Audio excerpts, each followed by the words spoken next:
because of the exposure of State Bank like an organization, there are a lot of changes that I brought in ICICI Bank in terms of IT, in terms of banking and all. So there were still some challenges because it was hard to make people understand that things don't work the way you are trying to. You have a lot of emphasis on documenting stuff in the US as well as giving on releases and discussions on meetings about how best we can do things. Whereas in India, it's always kind of a rush and moving forward with implementing and then checking it out in the quality and finding out bugs and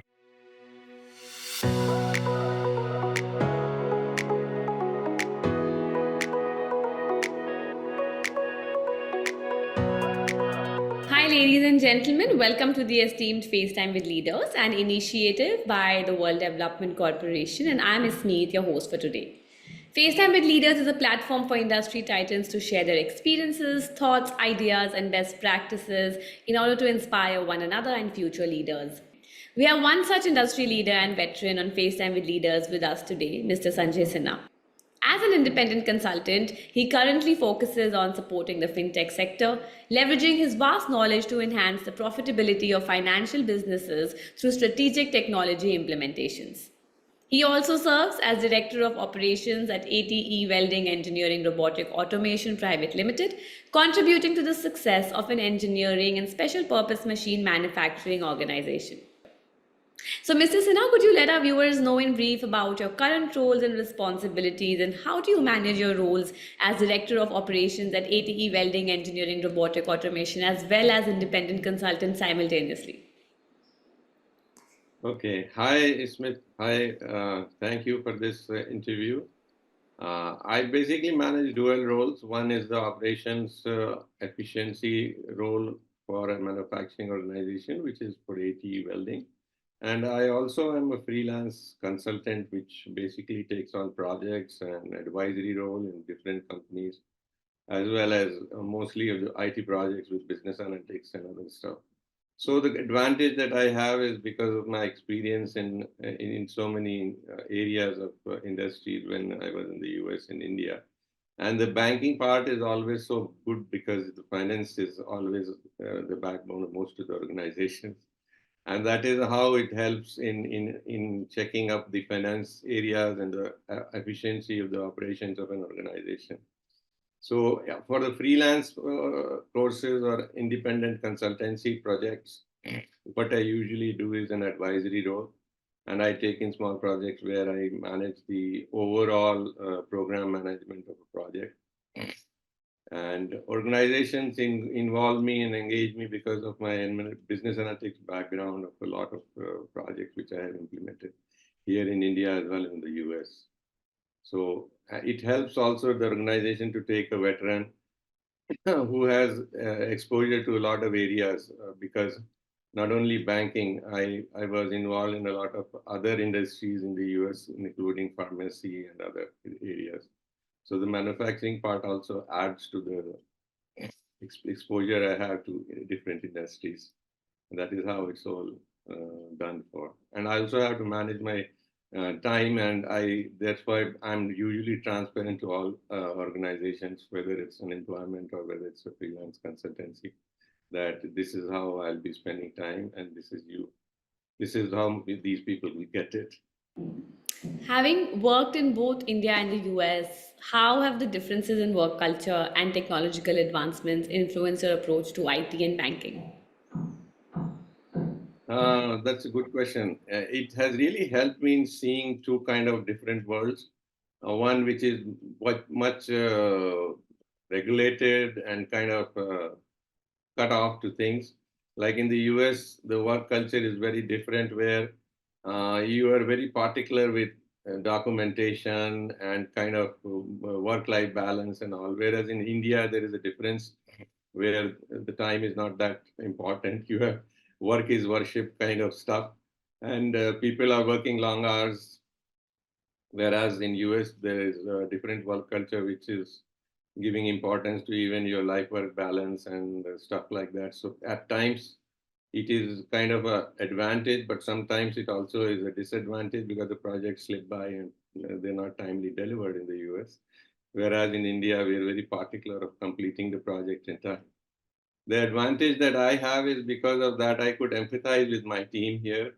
And while we were managing bigger projects, and you start seeing people getting bored and under too much of pressure and stress, I could identify those people and could help them out in making them understand that things work different. And it's easier to do things in a little leisurely way, and I could probably identify and put in more people to help them out. So that empathized these individuals, and that helped a lot of retention of the employees. And that's why the employers were very happy with me as a good project manager and a good team leader that way. So the advantage was that. That has really helped in knowing both the cultures of the US and India. And besides that, you have a lot of emphasis on documenting stuff in the US, as well as giving on releases and discussions on meetings about how best we can do things. Whereas in India, it's always kind of a rush and moving forward with implementing and then checking it out in the quality and finding out bugs and all. So that part also I could take care because I was aware of these things in both the cultures of the implementation of projects and all. So that is how it has worked for me. That's great, and I think empathy goes a long way in whatever that you do. Yeah. Let's talk about some of your challenges. So, what are some of your biggest professional challenges that you faced, and what learnings did you take from them? So I started my career with a kind of a government PSU in the State Bank of India. And I'll give you examples. So when I moved to the private sector of ICICI, I was a little concerned and worried about how things would be. There'll be too much of work pressure and all. And also about knowledge, because I thought private sector was kind of a new ball game where people will be really very intelligent, very smart, and things like that. And I was surprised to know that it wasn't the case. And I was pretty good at a lot of things in spite of being at the public sector. And in a matter of a few months, I could understand that yes, this qualification or whatever the knowledge is going to pay me well. And I could also start taking coaching and courses and making people understand how things work. Because of the exposure of State Bank like an organization, there are a lot of changes that I brought in ICICI Bank in terms of IT, in terms of banking and all. So there were still some challenges because it was hard to make people understand that things don't work the way you are trying to do it, or that aggressively you would like to do it because it will not work out, you may probably fail. But somehow it dawned into them that yes, this guy has experience and has knowledge of things. So at times things helped out. These were the kind of professional challenges initially which I observed, and I had to work out with balancing the role. And that is how it worked out for me. How did you feel the need to widen your professional purview with ESG and corporate governance? How did that happen for you? Yeah, so what I'll tell you is since the beginning of my career, I was kind of a lifelong learner. I always like to do new things. In fact, I was never an engineer, but I moved into the IT. And that was long ago in the early 80s, which probably you can't imagine that computers were so new. So what I usually tried to do is while I was studying also, I did a course on shorthand, I did a course on typing and things like that. I also did a course on travel and tourism just for knowledge. And at that point of time, I wasn't even sure whether what type of a career I would be taking it. And when I joined the State Bank of India in the accounting section, I learned a lot of stuff. And going forward, I also looked at computers as a learning, which probably became my career later, because I was one of the pioneers who was in a bank and also knew computers. So they moved me to the computers department where I started implementing projects on. computerization of the banks. So that way, it really helped me move to the career, as well as when I was in the US, I did some certifications just for knowledge about how to do web development and stuff like that. So I've been enhancing my knowledge ever since I joined in the career, and that was recently that I noticed that there are courses on independent directors and corporate governance, which, as again, as my hobby, I joined in and looked at that, and I found out there are real stuff where people are needed who know corporate governance, as well as people are not even concerned about so much on environment, where environment social governance is a must and a need, which is coming up. So I completed these courses on both ESG and corporate governance, as well as a digital director program. So it's basically just kind of my background interest on lifelong learning, which helped me learn in that. And I now notice that there is a high demand for these people because there are far few many in these areas. I think having a curious mind always helps. What do you think, as an ESG and a corporate governance expert, what values will you bring to the table? Yeah, what I think is basically because I have been working in a lot of corporates, I'm aware about their problems. I'm also aware as to what challenges they face, as well as there are areas which I can identify a little faster than people who are working there, because they look at a perspective of being very qualitative and quantitative on the work area, whereas I can look at the overall picture from an outer angle. And being an outsider, I could probably help them out in making them understand that there are these things like environment and all which you have to take care of, and as well as even in corporate governance, there are some ethical followings which have to be done. So that are two things which I think are very important for any organization to be successful, not just making profits or making money on that.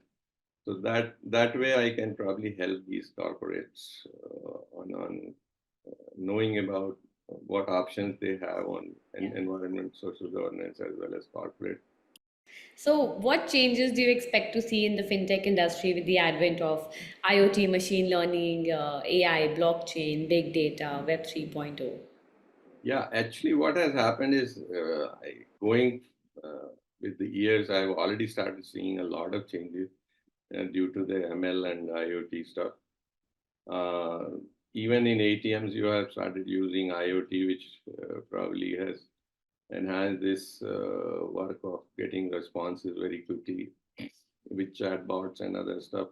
A lot of work which was manual has now moved into AI. You have started getting better customer support because of it.